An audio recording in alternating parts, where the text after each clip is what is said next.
Hey everyone, and welcome to today's Explainer. We're jumping right into things today because we're talking about how to grow your money smartly.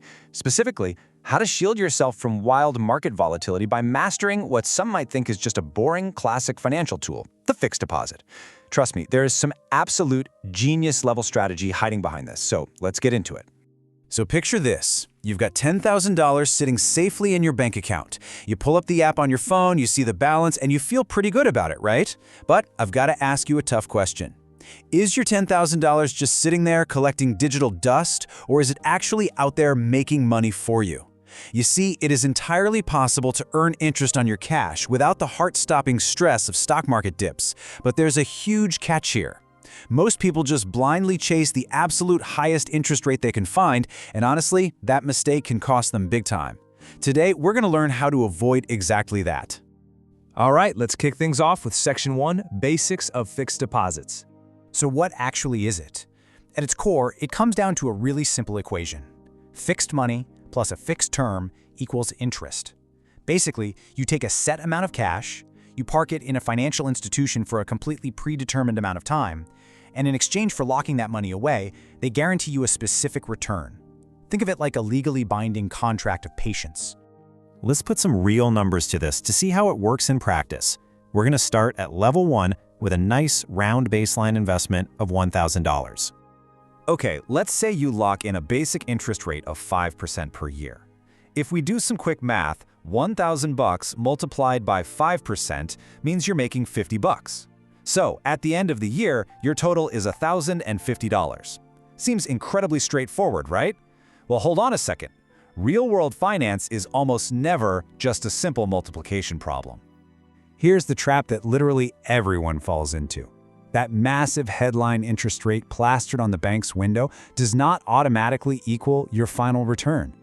That big, bold percentage is an advertisement, not a promise of your exact profit. Your actual maturity amount depends on so many other things: how they calculate the interest, how often it compounds, their payout structures, the hidden terms. You really have to look past the headline. Which brings us to Section 2, the power of compounding. Let's up the stakes a bit. We're leveling up and scaling our investment amount to $5,000. Now, if we just stuck to simple math, a 5% rate means roughly $250 a year. But we're not thinking in simple terms anymore. We are introducing the most magical element in finance: time. This right here is the real engine of wealth generation. Interest plus time plus compounding. Compounding is wild because the interest you earn gets added directly back to your principal balance. So a few years down the line, you aren't just earning interest on your initial $5,000, you're earning interest on the interest you've already made. It's this massive snowball effect. Over long periods, time is quite literally money when compounding is doing the heavy lifting. Moving on to Section 3, the liquidity trap. Now, compounding is amazing, absolutely.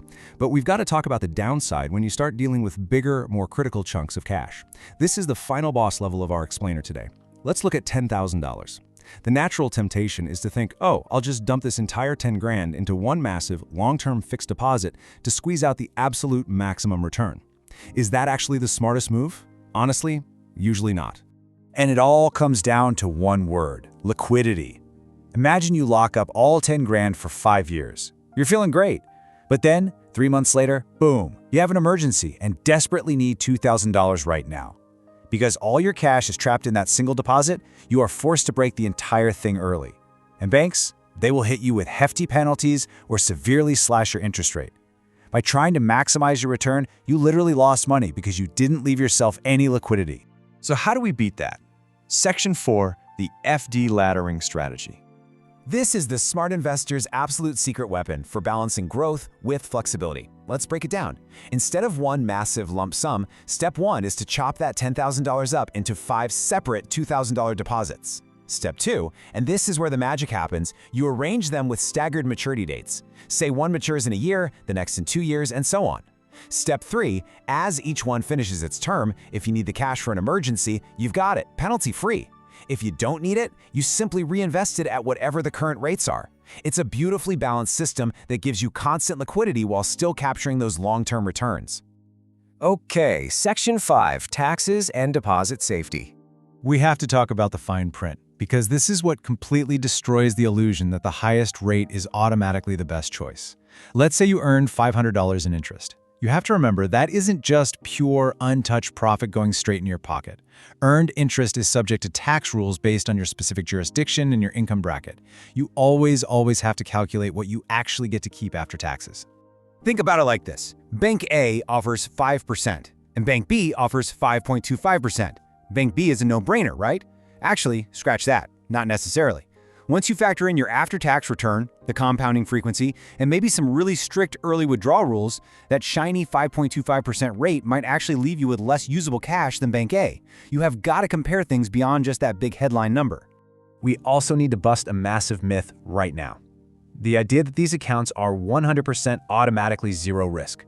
Sure, they don't have the wild daily swings of the stock market, but safety is not automatic. You absolutely must verify the bank's deposit insurance coverage and know the limits. If you're depositing a huge sum of money, you might even need to spread it out across multiple institutions just to stay within the insurance bounds. Don't ever just assume safety, verify it. Which brings us to our final part. Section 6, the Smart Investor Checklist. I highly recommend taking a quick screenshot of this so you can use it for your future investments. Here is your rapid-fire 8-point checklist. 1. Goal. What is the actual purpose of this money? 2. Amount. What's your true capacity to lock cash away? 3. Term. What's your time frame? 4. Liquidity. How are you covering emergencies? 5. Interest rate. What is the realistically calculated rate? 6. Tax. What's the after-tax reality? 7. Safety. What are your insurance limits? And 8. Payout. Do you need regular income from it or just a lump sum at the end? A smart investor balances all 8 of these things instead of just blindly chasing the biggest number. And this leads right into our final thought for today. When you do this right, money doesn't just sit there, it becomes a highly active part of your financial plan. You are basically transforming idle cash into a dedicated employee that works tirelessly, 24/7 for your future. So, as we wrap up this explainer, I want to leave you with a question to chew on. If you were to audit your savings right this second using our 8-point checklist, would you find that your money is truly working for you, or is it just taking a nap while actively losing value to inflation? Take a hard look at those accounts, guys, and start putting your money to work. Thanks for joining me.